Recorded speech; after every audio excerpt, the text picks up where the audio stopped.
notification button, yeah, so you get all the episodes that there is, and what we're doing, of course, and we really, it is interactive all the time. So that's what I wanted to say. Did you want to say anything? You said everything, Dougal. You said everything. So, Rhoda, what are we talking about today? Because today is interesting. We're looking forward to this. I'm looking very forward to this. Extremely interesting conversation. And you know what's something, it's been in the news, it's been running around, you know, everybody's kind of talking about it. But there's not, for me personally, there wasn't clarity on it until I kind of started reading and just talking to some people as well concerning the development. And it just made a lot of things clearer to me exactly what is happening. And this is why we're having the show as well, just to give people a bit more information, because I think a lot of people out there are not 100% sure what's going on. And you're wondering what we're talking about, because we're trying to be as cryptic as possible, but let's pull you in on what we know. So basically, and it must be said, of course, there's two things that we know. So we know September is Heritage Month, which is important, and when it is during a month that we have a certain awareness, more things come to the table. It is part of our normal discussion. Now, of course, we also know that we are basically a stew, a mix of different cultures and heritage, and all of it is super important going forward, and everybody needs their place in the sun. And very interesting, though, over the last while in the mother city, there is this amazing development that has been talking about. It is, of course, getting a lot of interest and lots of things happening about it, and a lot of excitement around it as well. And this is what we're going to find out as well. Now, we've all heard of First Nations, we've heard terminology like Khoisan, all of that. There's lots happening, and of course, let's be honest, in the mother city, it's all picturesque, it's all beautiful, so there's always a lot of things happening around it. So joining us today is Venzile Khoisan, and we're going to find out exactly about this new development, and as a lot of people might know about it, from the River Club in close to the heart of the mother city, just along the banks there of the Lixbe River. That's where it is, and we're going to find out everything about it. So firstly, Venzile, thank you so much for joining us on Mahala Monday. Thank you for coming on. How are you doing? All right, thank you very much, Roden. Thank you, Duwald, for bringing me on. We really appreciate it. And yes, it's Monday, and let's get into it. I mean, I'm doing well. I'm very happy. I mean, we've had a massive week last week, but and we're looking forward to a very intense week this week. So we're good. Yeah, no, excellent. And we better now that we're with Mahala Mondays, and just to let everybody know, click that subscription button, you know, and be part of the team. Join the winning team. There we go. Thank you so much. There we go. Listen, thanks for saying that. But now, quickly, let's just talk about you. So, you as a person, who do you represent? Do you represent a grouping in this before we get into the history of this, and especially with the locality of where this development is taking place, and more importantly, just around the history when it comes to heritage, the significance to the city, Khoisan in general, also for our country moving forward. But quickly, do you represent a specific grouping? Well, it's not a grouping, actually. It's called the Western Cape First Nations Collective, and nationally it's generally called the First Nations Collective. I am the chair of the First Nations Collective. That in the background there gives you an idea of some of the scope, the width of the movement. It involves almost the entirety of the universe of the Khoi and the San, the Bushman. And so we have a range of all the major structures and leadership that have been part of what we call the Khoi and San resurgence, this reawakening of a culture that was suppressed, an identity that was destroyed, a people that was dispossessed. This is all coming together in this phenomenon called the First Nations Collective, and I, of course, serve at the pleasure of the people. I serve as its chair. I'm also the head, the chief, as you will, of the Goronaikwa, which is the ancient, the house that represents the ancient tribe, the ancient people who had domain in the area known as the Two Rivers, which is generally somewhere between Pinelands and Observatory and all points betwixt and between. So all of that is what was essentially known as Goronaiqua terrain. Now, the place where this development is happening Yes. is the River Club, and the First Nations Collective is dead center in it, and has been leading the fight for that, to create a world-class First Nations heritage precinct, first of its kind in South Africa, a place which celebrates and cements our right of return, where we can go back to the place from which our ancestors were displaced. And we're going to get into that, Mzile, because you speak of the reawakening, you speak of this resurgence and everything, and you talk of the two rivers here. Now, is that now the Black and the Lesbian River, am I assuming correctly? That would be the area. But what is the significance, before we talk about the development, what is the significance, the history of that area? All right, well, the area where the River Club actually is located is actually outside of where the main trajectory of the Lesbic and the Black River. The Lesbic River is runs just outside the boundaries of this development, and incorporates a piece of the observatory. And on the other side of the M5, you find the Black River joining the Lesbic River. That's the confluence. So that's when so essentially the Lesbic River comes and flows from the southern suburbs downward, and the Black River comes from Athlone, Makiri, all of that places up that way. Where I went to school at Spesbona in the Cape Flats. So, I'm a butcher boy, I'm a species boy. So, essentially, that particular place, the two rivers, is a very historic area because it was the first place of dispossession. It's also the place where de Almeida in 1510, Francisco de Almeida sent his troops down to come they claimed they wanted to trade cattle, but they essentially ended up stealing cattle and abducting women and children. That resulted in the most significant and successful anti-colonial war in Africa. It occurred on one day between February 28th and March 1st, 1510. Now that war occurred, started in an area in and around Oudtshoorn, which is on the other side. Yeah, which is just stone's throw now. And it ended up on the beach at Salt River. Oh, wow. The area where we generally say where the Lesbic River is located, and on the other side of the Lesbic River is the first point of dispossession. So it was in 1659 to 1660, there was what we call the First Khoi Dutch War, which arose because the Dutch in Holland had given Van Riebeeck permission to allow his people to dispossess the Goronaiqua and other tribes of the first areas of dispossession, which is somewhere between Observatory and Pinelands. So you see places like Oudtshoorn is the old mill, and so forth and so on, and then goes up to Mostard's Mill, and all of those areas are the first areas. Rapenburg, it's all of the first areas of dispossession. The River Club site itself, it was for time immemorial. It was a waterlogged site, so it was never used. It was never had utility to our people. It was also part of our domain, but there was no sacred site there. There was no shrine there. There were no graves there. There was no place where we practiced our culture there. It was a waterlogged site. It was a swamp. And about 80 years ago, the old railways in Harbour decided to infill that site by dumping old railway sleepers, lots of rubbish and all of that.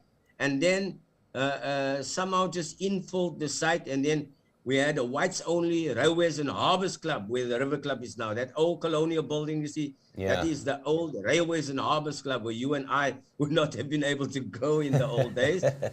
And then beyond that, the site became infilled, and then it became a golf course. So they put about as the bird flies, about 1.5 feet of soil on top of all that rubbish, and then planted some grass, and then made a golf course out of it. But it was essentially a swamp, but the area that surrounds it is an area rich in heritage, because that was our first place of dispossession. Basile, listen, sorry, I'll let you go there for a reason, and a very good reason. But I actually want to get back to some of the things you mentioned there, because I want to move on and really talk about the development of the site, because that is ultimately what we got you in. And if you've just joined us now, if you're watching this, Zila Khoisan is with us, and you're really going to get a crash course today, especially when it comes to heritage, and of course what is still to come. But more importantly, something we should all be very, very aware of, and this is what I want to jump in, because you mentioned that war and I'm under correction here with the Portuguese, which happened at around about 1510 or so.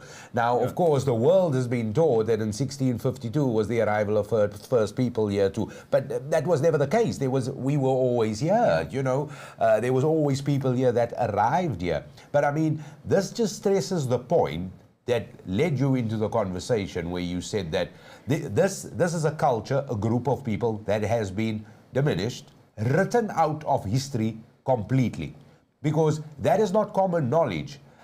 Children in schools today, and etymologists, they really need to pull finger here, because this is culture that is missing. So well before 1652, Jan van Riebeeck and VOC and all of these things, I mean, this was already happening. Yeah, there was a vibrant culture. If you do in and around the area of Oudemolen and if you go all around the Cape, you'll find visible symbols of our history and our heritages.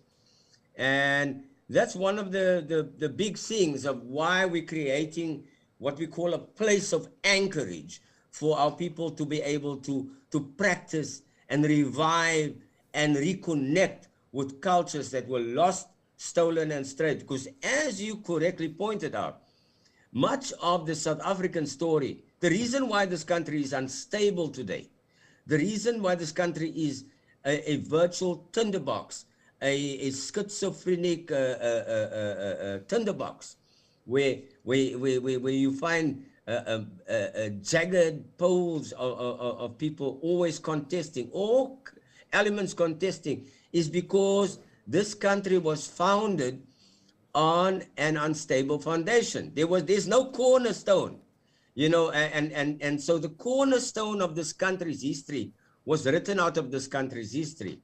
So we began history in the middle. We begin by saying, we begin by going to a point where we say that the people who were here originally do not exist. And that is what this entire experience is about, is to say that we exist. We are here. Yeah. And like the Maoris had to assert themselves, like the Aborigines in Australia had to assert themselves, like the Ainu had to assert themselves in Japan, like the Sami had to assert themselves in Sweden, like all of these other groups, the Inuits, the Apaches, the Mohawks, and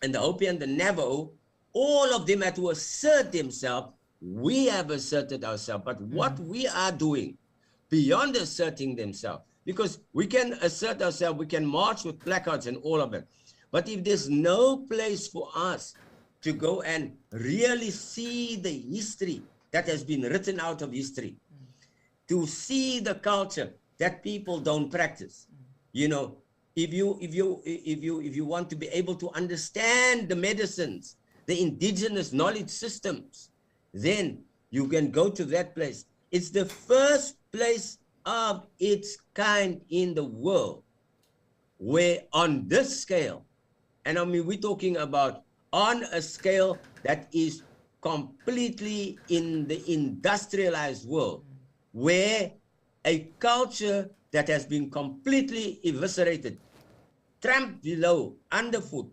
has been able to revive. And that gives you an idea. Yeah, you flashed up pictures there, a scope. I mean, in that place, you will be able to understand, not only in Cape Town, but you will be able to, it's from the Cape, the history of our people, from the Cape to the Kalahari, to Karkums, to Kimberley, to Keiskammerhoek, and to Kokstad, and points all betwixt and between, where we will find, if they ask you, where is your title deed? Then you will find there those rock paintings at the back there that tell the history that was all written out of the history of this country. It is going to be a place where our people can finally say, yes, I am also part of history there. And then the stories are all going to be there. And it's not going to be just history of antiquity. You're going to find people like Robbie Jansen, people like Basil Manabakutsi. You're going to find the vibrant cultures of the people who come from the people of Khoi are going to be in there. You're going to find that Errol Dyers. You're going to hear his sonesta inside that place. You're going to feel the history of the Goldfinger, the history of all the people that came from this people. And Basil Manabakutsi, Colin and Robbie, Anton Franz, they're all going to be, because that is all. We are not just talking about history that's dead. Yeah. This is a place where history comes alive. You see there, behind you, David Kruiper from the Kalahari. His history is going to be talked there. He comes from he is the person who led the fight to restore, to take back the Kalahari from the people who took it from them. His father was called Rechop Stan Kruiper. The reason why it's called Rechop Stan Kruiper is because that proud and very, very, very brave Sands, Usman's father, stood up against a lion. That's why he stood up. Rechop Stan, he stood up against a lion to defend his family and his land against this lion. And eventually he and that lion shared that particular, right there behind where I'm standing there in the Kalahari. That's open space. That's open space. The ancient people, even our current people, live with the lions in that space. But they are there. You see that very man there, that man there is not just a relic of the past. That man went and represented our people in Geneva. So you will see the speech that David Kruiper delivered in Geneva. It will be written so that our people can say, he's not just a bushman walking with a bow and arrow. This is a man who's able to be anchored in antiquity, but has got the tools to navigate the modern world. It is a way in which our children, with all their vast technology, can come and experiment with the past and guide us into the future. Yeah.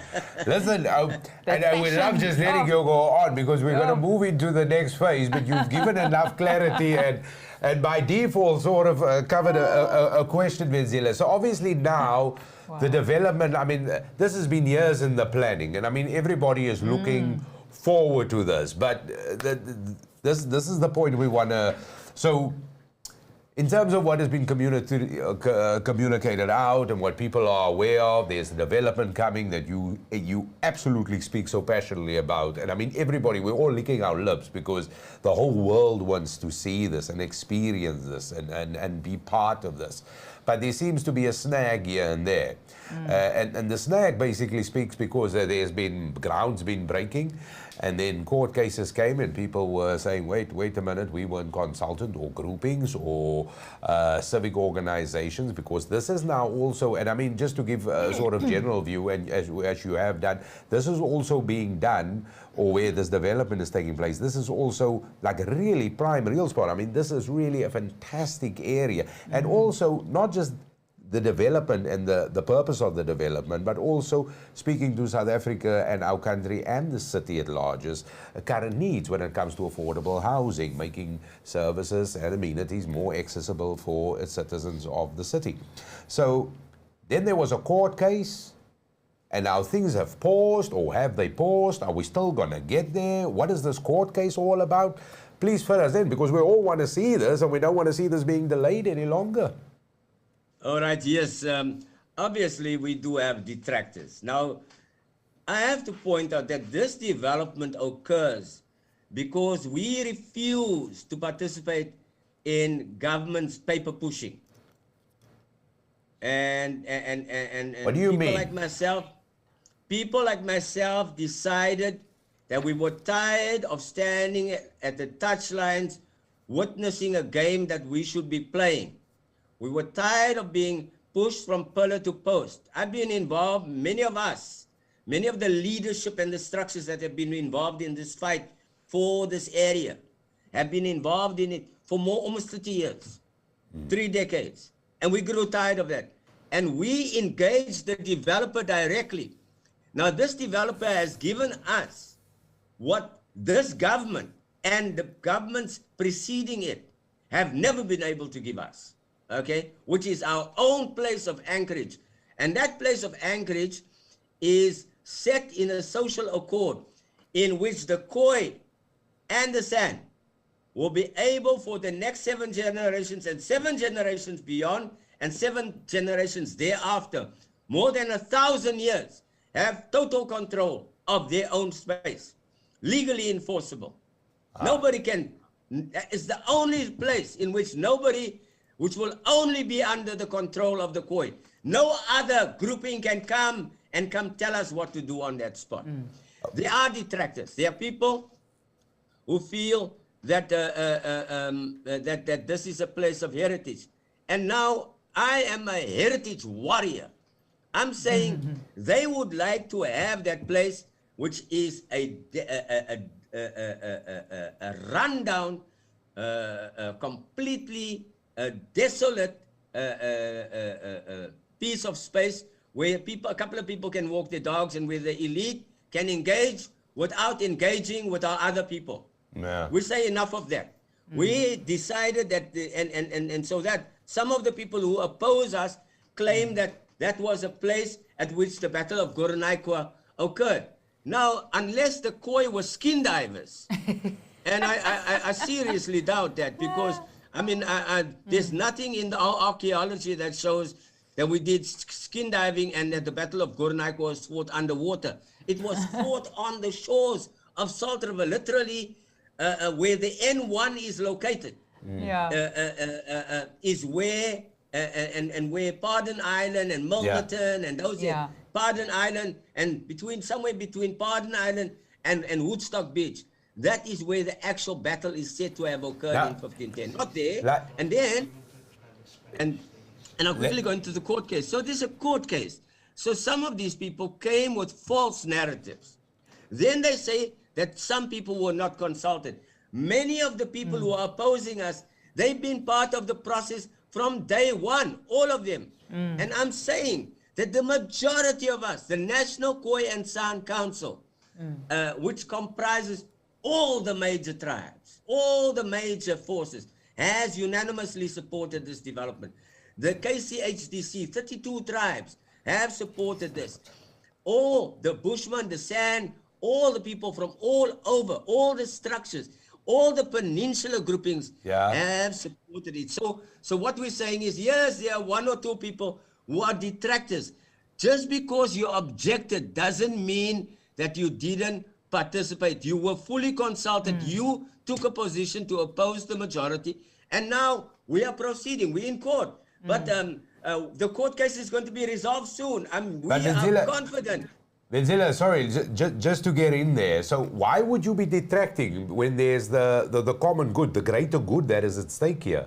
Why? I mean, is this personal gain? What is the end game with the detractors now? That is what we want to know. Exactly. Why would that particular place, all our kids, our lighties on the Cape Flats, who are getting caught up into gangsterism, that is where we are going to re-engineer their sociology so that they don't become mercenary against their own people. We will teach them a culture, give them a sense of anchorage, and train them so that they can have a skill that they can market not only in this country but internationally. Here we have a space where you can recognize yourself in your country's narrative. Right now, the reason why our kids are so desolate, there's nothing for them. There's nothing that points to the fact that we are part of this beautiful country with so much promise that a few characters want to ruin. No, that's what we ask. And the other thing is that these jobs, you know, our country has been bludgeoned economically. Yeah. We have had a jobs bloodbath. This place will create 4,500, 5,000 straight up jobs in the development phase, 9,000 jobs in the slipstream. We're talking about possibly tens of thousands of jobs that flow from the various things. And another thing, why shouldn't the Khoi, they say that the Amazon is going to be located there. Why should the white people or the people who are privileged always be next to the people who have money, who have technology? But why isn't can't that our people? And so our people are going to be having an opportunity. And I think the reason why these people are opposing us is because there are people among them who have decided that the Khoi must have nothing. The children of the Khoi and the Bushman must have nothing. But and we've Zile, but decided that- we must have something. But Must have let- something. and I fully agree with you, but the point is, because you mentioned because that is the narrative, that is the belief system of certain people. Why must the white man have that? And let's Yeah. call a spade what it is. But the detractors in this are people who claim to be Khoi Sem. So surely that doesn't make sense.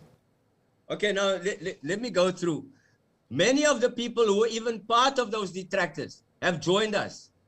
The House of Have David they jumped and ship Klaas from Tierman. their thing? They've jumped ship? No, I mean, let me go through it.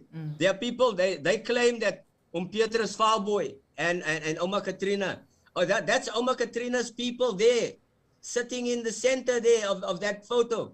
They claim that they were opposing the development. Oma Katrina has been part of the collective since the beginning. They are part of the process. They claim that Petrus Valboy from the Kalahari opposed the development. Petrus Valboy came to Cape Town and said that the people who said that never spoke to him. They've never been in the Kalahari for one day. I've been going to the Kalahari for 28 years. And I've never seen those people one day in the Kalahari.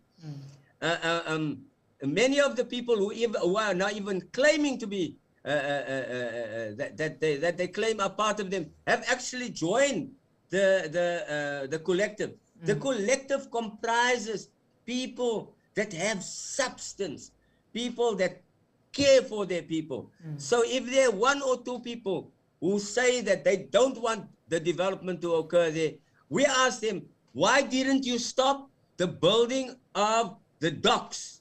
Why didn't you stop the building of the Exactly. waterfront, which is Exactly. actually where Jan van Riebeeck landed? Why don't you throw down the General Post Office, which is where the fort was, before the castle was, right opposite the Grand Parade? Before the castle was built, that was the fort, the original fort. Throw that down. And then we asked them, all over observatory and everywhere betwixt and between, they are building.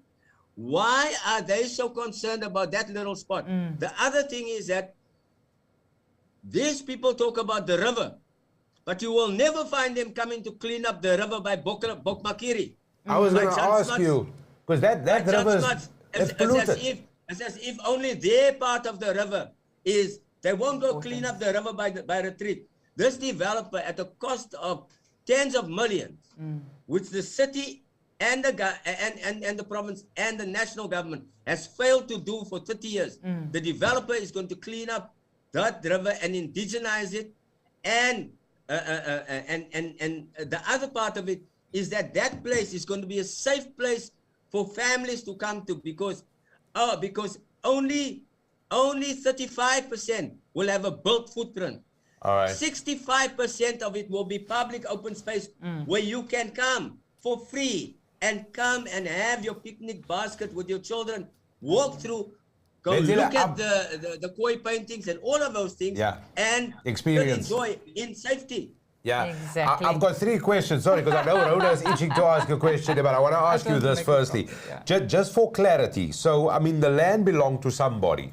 Yes. It either belonged to the government, whoever it was, or it was in private hands, or this golf club's hands. That land has been now, or the title deed for it, my understanding correctly, has been handed over to this collective that you are part of for the development and for the sole purpose to enhance heritage and, of course, give that cultural anchorage that you speak so passionately about. So that Okay, was handed down. I need to correct that immediately.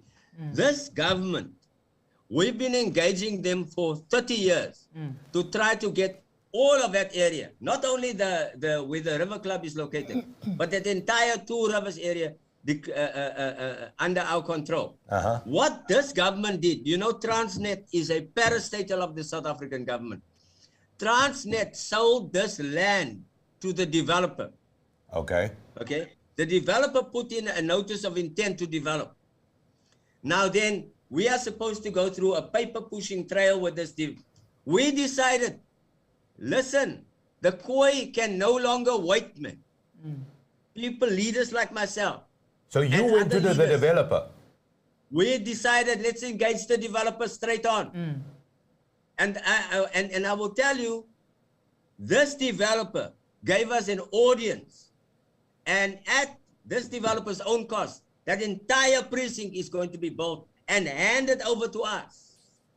That entire precinct, which will be millions and millions and millions. That is where our media center will be, our heritage center, the amphitheater. We are going to possibly once, possibly twice a year, we will pull together an international indigenous jazz and folk music festival in that amphitheater. That is an amphitheater which is being built to celebrate our indigeneity. There is no place where our artists can actually go celebrate their music without having to pay exorbitant costs. This is the first time that the First Nations own something which can be able to bring our artists into a place where we can celebrate them and showcase them to the world. So and then this is a big credits and big acknowledgement, obviously, then to the developer, because that is fantastic. And which what has government done? If you go through to Sarah Bartman's gravesite, okay. First of all, that gravesite at one point was desecrated. Then they created the Center for Sarah Bartman in the Eastern Cape. It's not under the control of the Khoi. If you go to the Khoisan village just outside Humansdorp, there is other art, other people's things are being celebrated. Our kids are not our people are not in the driver's seat there. Look, there is interpretation centers and all kinds of stuff. Even Robben Island, look at Robben Island. Robben Island wants to start history in the middle. They start Robben Island with the coming of Mandela, all of those things.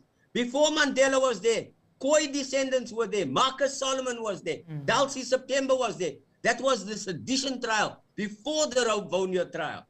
We have a history of writing the Khoi out of... There's nothing on that Robben Island that celebrates Kritoa, who was there, who was incarcerated there, who lived there. There's nothing that celebrates Klaas Lucas and the people who fought the war in Canon Island that Lord Uppington had transported to Robben Island. Nothing like that. And when you think we want to begin history in the middle. So all these places which other people have control over, our story is not going to be told. We will have control of the narrative. Our people, and besides and that, the right story will be told. The right story, exactly. because Canon Islanders now but we're coming also in. going to be training our people, our ambachtsmannen, our carpenters, our steel workers, our fitter and turners, our people who have skills that have been lost on the Cape Flats are going to be working in this because this is the whole thing. I mean, and I agree with you, because government drops the balls at a lot of stages. But I mean, obviously, whoever controls things writes the history as it is, because ultimately, you rightly point out, history starts in the middle for a lot of things, because everybody, and we started in the beginning saying this, everybody thinks the beginning and the start of South Africa, and there's generations who believe this, that believe 1652 is where it starts. No, 1652 was already years in the making. That was like dessert. I mean, people have been around for a long time. I mean, you highlighted that absolutely brilliantly in the Yeah. beginning of the show. The thing is, in this instance, this is the private sector who've actually stepped to the party. That is the Exactly. acknowledgement to everything you've said. It is the private sector, this developer, that has really stepped up to the party and just went, listen, this is where we're going ahead. And now this is becoming a bit of a beacon. This is what it is. Because it's the first in the world, it is first of its kind, the intentions with this, so everything that is planned, especially when it comes to Anchorage, this is going to be the poster child, the role model for similar situation globally, let alone what it brings to the moral and the cultural fiber of South Africa that is lacking. The one thing I want to ask you right now, and this is the pertinent question, regardless of what happens in this court case, this development will go ahead. From everything we read and everything we understand, the city supports this. The people want this. You want this. The collective want this. Regardless of what happens in this court case, this will go ahead. Do we know that? Oh yeah. Oh yeah. So, Oh yeah, but so if it does go ask your ahead, question. so if it does go ahead, regardless of the court case, why are we having this court case in the first place?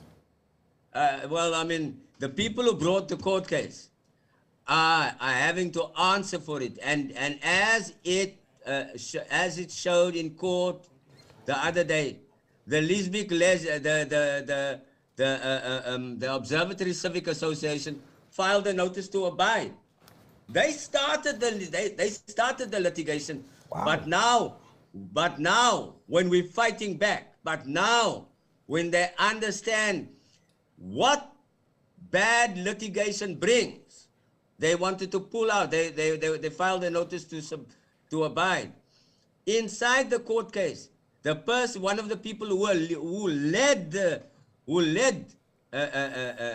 campaign against the development, he was exposed as a person who had not even communicated with Petrus Valboy.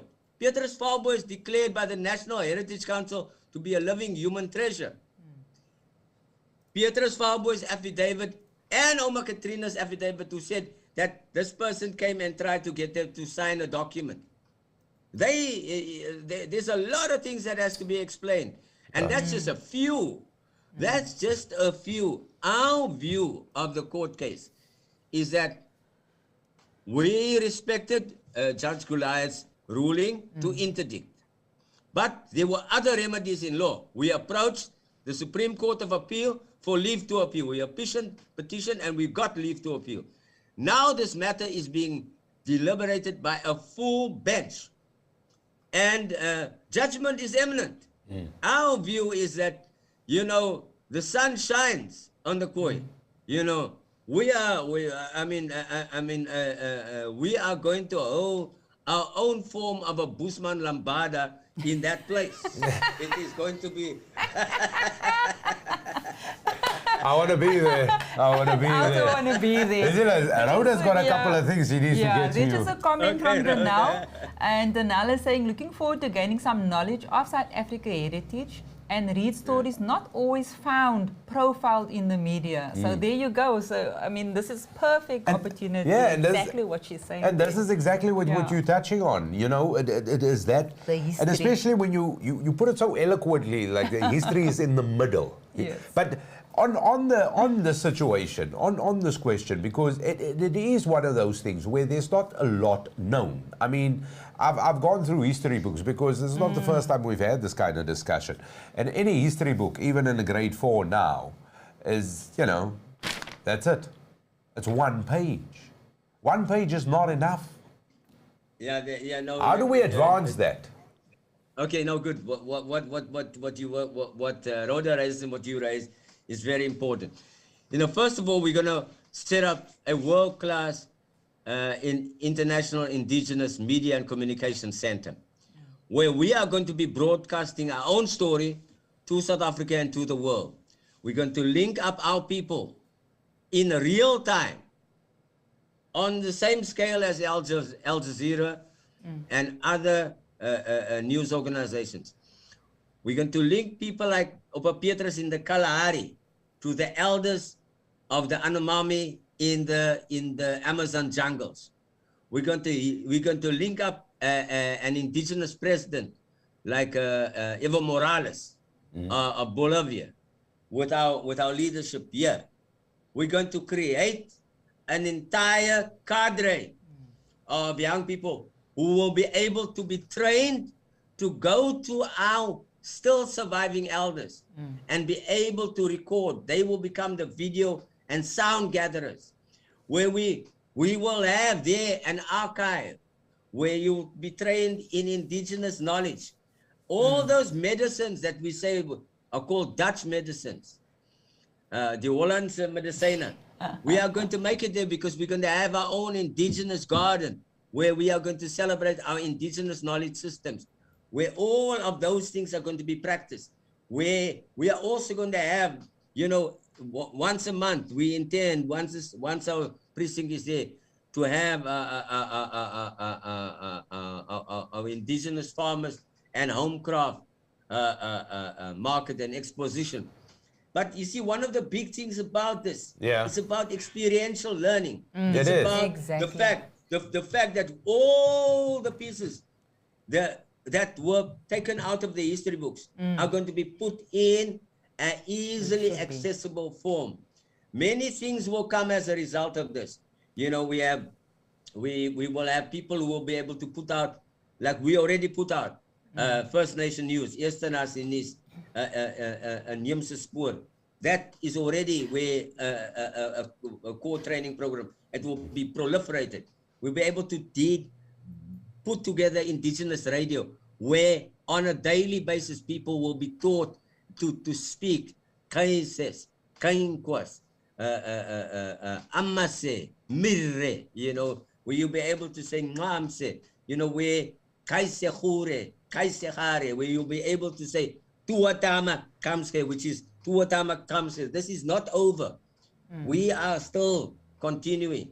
Those are the kind of things we will bring the organic knowledge holder, like Opa Pieters from the Kalahari, to teach our young people here and be validated on the same level of a professor from Harvard, where we will link this center to the international universities where indigenous people are worldwide, whether it's Oxford, whether it's in the Maori territories, whether it's up in the Inuit territories, in Canada, Alaska, all of those places. All of that world will be here. It will be one of the amazing things. The children, not in the future, the children, our children within the next few years will become the international magnets to the world. The world will call them, because the world has been awoken to the last and foundational culture. Everything that is going to be here, the world will want. And we will be able to train up a cadre of indigenous leadership. We will have a leadership academy. We will have a space to deal with generational trauma, so that kids who became gangsters can be trained to become mathematicians, because you have to calculate to go rob a house. Why can't you calculate? You need to measure that window. You need to figure out exactly what is your getaway plan. The guys who steal cars, we will teach them to deal with avionics. Instead of stealing a car, try to put an aeroplane part together. Design an aeroplane so that you can fly. All the people who are upsetting us, you can fly the ESCOM leadership out of the country. What a way to end. Listen, I don't know, Rhoda, if Rhoda want to ask you anything, but I'm kind of out. I'm good. Yeah, I'm good. And one of the things, I'm just listening to the history now, and one of the things that really gets to me as well is the fact that I'm looking back now. When we were kids, we were given the textbooks and the history books, and our main history was Jan van Riebeeck. We were shoved, it was pushed into our mouths by dates and years. A lot of people can still mention the 3 boats, and they can mention the year that Jan van Riebeeck landed. And what's upsetting to me is the fact that even that history was a lie. All a lie. It was basically a lie. And I watched the documentary and read up also about the documentary regarding the face of Jan van Riebeeck, which is on the coin apparently is not even Jan van Riebeeck. Yes. It was what, Bartholomew? Maiden. Yeah. So for me, it's so scary and it's so sad because the history of the Khoi, the people history, the first people's history, was basically pushed aside. We were just told about Jan van Riebeeck, whose face wasn't even Jan van Riebeeck. I mean, you know. Do you know what? And on top of that, when a whole culture and a whole history, and is what you refer to as an anchorage, and I like the word anchorage and the way you use it, how you've used the word. When all of that is omitted from anybody, it means that I just appeared here out of thin air. That's what it means. That's what it is. Now, we've already had that by policy, by apartheid, and by some way we have it by the way people live and culturally and what people don't acknowledge. But the point is, it is something to anger people.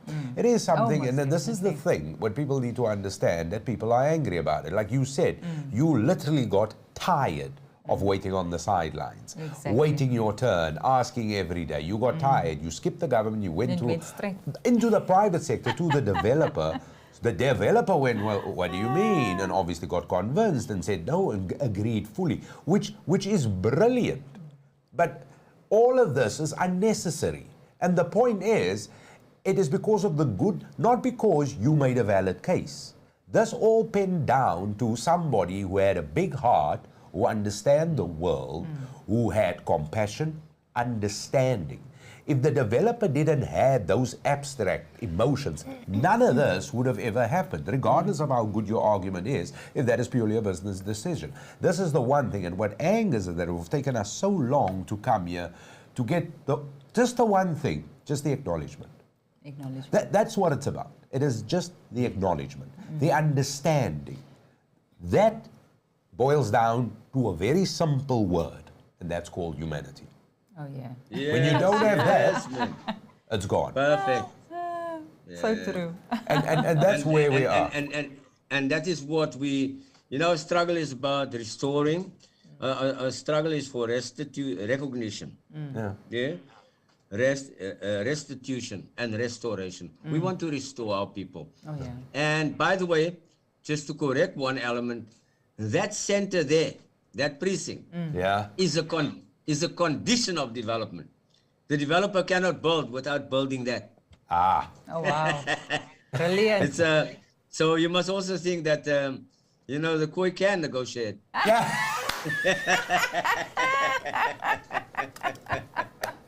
I think with that note, we're out.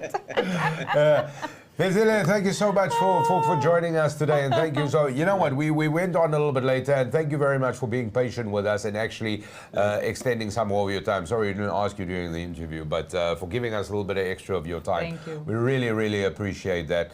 And thank you so much for joining us. But I can tell you one thing now, we're going to be talking soon, because now that we kind of understand where we're going, this definitely, we want to talk to you again. That needs to be inside that center, the Media and Communication Center. You need to be part of it.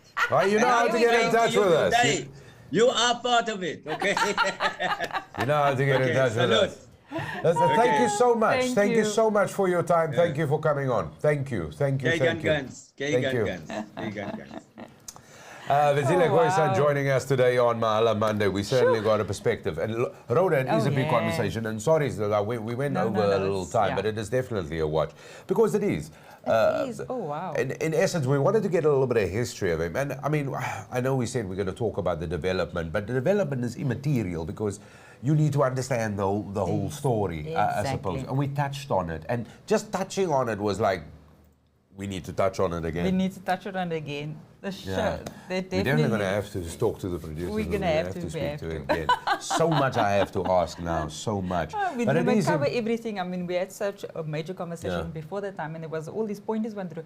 And I think the conversation just got so exciting. Exactly, because me personally, feel so much more informed. I feel actually proud just listening to that. And our way forward, what's our way forward from here? I'm extremely proud. The thing is, when it comes to First Nations and Khoi and San and First Nations and everybody, And this is the element you will find throughout the world. In the 80s, the 70s, people of color wouldn't want to be called that. You didn't want to be part of it. So it is also a very difficult thing for the citizenry to buy into, because now you're asking me to change my mindset. And that's where we are. But we're in 2023, so these things don't matter anymore. The reality is we all acknowledge that this was the travesty, the injustice. The reality is that we all want a sense of belonging. Exactly. We always want a place that you call home. You know, this is what, it might not be your home, but just something that you identify with. Doesn't matter in what way it is. And we identify in many ways, and that's fantastic. Oh, yeah. But this is extra. But it is super important because the marginalization is there. And it is there because people make comparisons with other groupings within the country. Exactly. And that holistically in itself is wrong. You shouldn't, because as much as it might not be your thing, you're still within the borders, you get to enjoy it. This is what everything should be about, Rhoda. Exactly. And you know what, it always comes down to, if you really look at the history books and you look at who wrote the history, it was written by the... Who's the oak in charge? Exactly. So anything prior to that was like almost like just chucked one side and wasn't taken into consideration. It needs to be inclusive. It has to be inclusive, because All we inclusive. need to know exactly who was the first people that walked on the strand, who was the first people that walked on It needs to the be all inclusive. Exactly. So we're only hearing from Jan van Riebeeck's stage, but forgetting that there's history prior to that, you know. So the history need to be re-looked at, and really we need to touch on everybody. We cannot marginalize, and this is why we're sitting where we're sitting right now, Douglas, because of the fact that we were segregated. We were basically told that you're better than me because your skin is lighter than mine and your hair is but more straighter than mine. And this is where the division came in, and that's why we're sitting where we're sitting with the development right now. It's because of the fact that we shouldn't have been there in the first place. Yeah. You know, the history should have been out there. We should have had places where this history basically had And been we set know up. And this. we're only now in 2020. And we know this, Rhoda. Exactly. And the point is that people think, and they hold you know what, because I've heard all these stories, that's Khoisan thing, whatever. That's what I've heard. But Yeah. it still happens. And not even, it happens with other things. People break into your house in the middle of the night. They take what they don't want. People take your car. This is your everyday life. So you can't point a finger if you don't do it. You do it at your work. I'm not saying I'm perfect, I'm fallible, I'm the biggest flawed person in the world. But I'm saying it happens everywhere.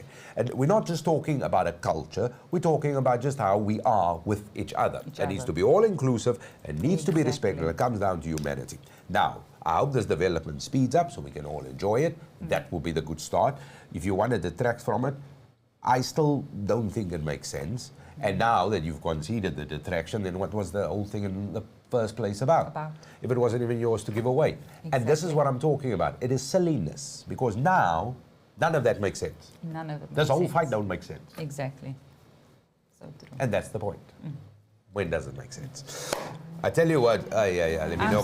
Tanel, thanks for your comment. Thank you for watching, everybody. Thanks for being involved. But you got to share and like this one. And also, if you do that, put a comment. If you want us to speak to Venzile Khoisan again, and of course find out more, but there's a brilliant platform, brilliant suggestion for us to do that. And Rhoda definitely does the research. She emails the people. I'm just here on a Monday. Seriously. Guys, don't forget, share this video, get the word out there, and you know what? Subscribe, like, hit that bell. Yeah, from a little bit of a longer episode than normal. Once again, thank you very much to Venzile Khoisan for extending some extra time. And thank you for watching a little bit of extra time as well. We'll see you soon. See you, bye.